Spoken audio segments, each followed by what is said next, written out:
So you want to read a classical book, but even a glance at that weighty tome sends shivers down your spine. What could be more treacherous than the dreaded bore out of reading the never-ending book that doesn't resonate with you in any way? Don't be afraid.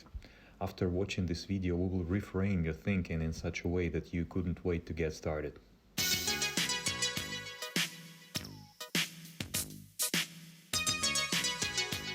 Hey guys, this is Book Haul and your host Michael Sheglov. First of all, let's define what classic literature means. Classic is a pretty broad term, and it meant different things from generation to generation. For instance, a couple of hundred years ago, the work was considered classic if it stood the comparison against such notable poets as Homer, Cicero, or Virgilius. Nowadays, by widespread consensus, a classic means that a work has done a contribution in the literature. But who defines what a contribution means? Is it a Nobel Prize? Is it a Pulitzer Prize? Or a widespread acclaim? Well, this is pretty vague. So there is no precise definition. There are some general criteria, however. For instance, the work should impact the mind and consciousness of a generation of readers, preferably even beyond that, multiple generations of readers, and tackle the universal questions of life that are at the very core of our existence. Start by setting up a goal. In order to set up a goal, challenge yourself with those questions. Why do you even need to read classical books? During what period of time should you finish those books? What benefits will it give you, and who will you become after finishing reading the book? And how it corresponds to your values. This is a good starting point to set up a context. If you're completely clueless on how to answer those questions, stick with us, we will help you out.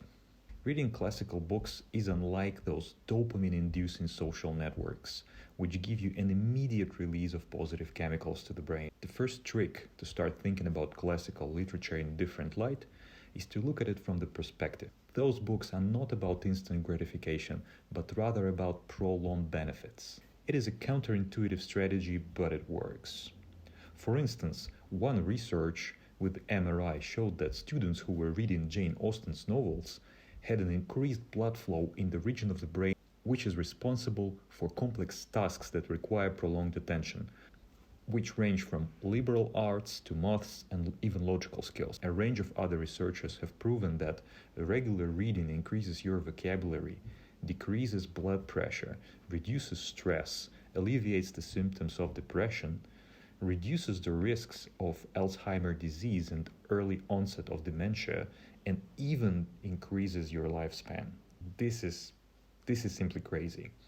By reading classical novels, you would not only become a better speaker, be more fluent and excel at maths, but you will live longer and have a better quality of life.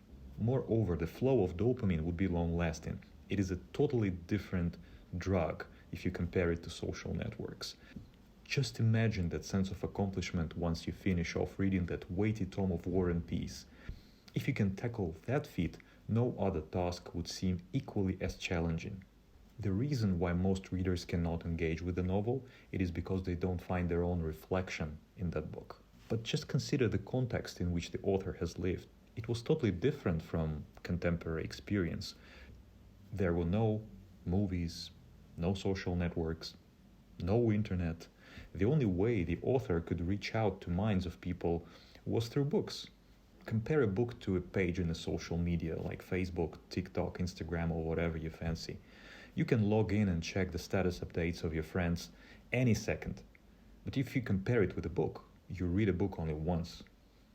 Hence, the author tried to pack as many ideas in the book as it was possible.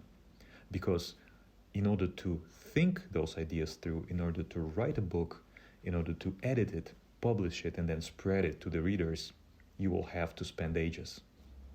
The book is similar to a condensed social media page, but it is wrapped up in a narrative. And there is one crucial difference. The ideas in the book are much more seasoned. Author of the book might be a complete stranger to you.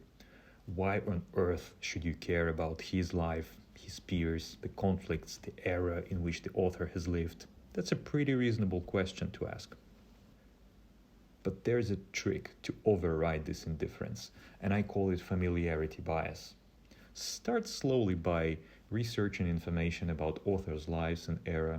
Try Googling it, try finding some Wikipedia articles, YouTube videos, or whatever you can reach out to. Try just skimming through this information. By building this momentum, you will slowly start to realize that the interest grows in you, because familiarity attracts much more attention. This is what I call a familiarity bias and how you can use it to your advantage. Start slowly. Compare reading this weighted tome with lifting a barbell that is upfitted with weighted plates. If you didn't have much prior reading experience, then you would probably be repelled by reading the book initially. Try to start practicing by reading the books that you actually can finish, preferably which are smaller and are closer to your existing context. Contemporary authors might be of huge help here. Start by building the pace slowly. Once you feel confident enough to transition to reading classics, do so, but be conscious about the challenge that it presents for you. Experiment with reading aloud. It might seem surprising, but most of the classical novels, especially the ones written back in the day in the 19th century, were supposed to be consumed in a totally different way, by reading them aloud during family gatherings or in saloons. This is why most of those books are written in such a vivid form and in such a condensed manner, which is completely foreign to our modern understanding of language. Try experimenting by reading the books aloud, and you would be surprised that you're actually engaging with the book much faster. Be kind to yourself. It's okay to not finish reading this dreaded tome in a day. Author did not expect you to do so, and it is unreasonable to set those expectations for you. If you skim through the classical novel, you would not get much of a benefit. Remind yourself that this is a condensed collection of author's ideas that's been boiling in his or her mind for ages. It's okay to not understand them all in one go. Be kind to yourself and set reasonable goals. For instance, a chapter a day or even several pages might be a good start. Armed with those ideas, you can tackle any classical book that's been waiting there on a shelf and change your life. And if you want to know more about books and stay on top of all the book trends, please subscribe.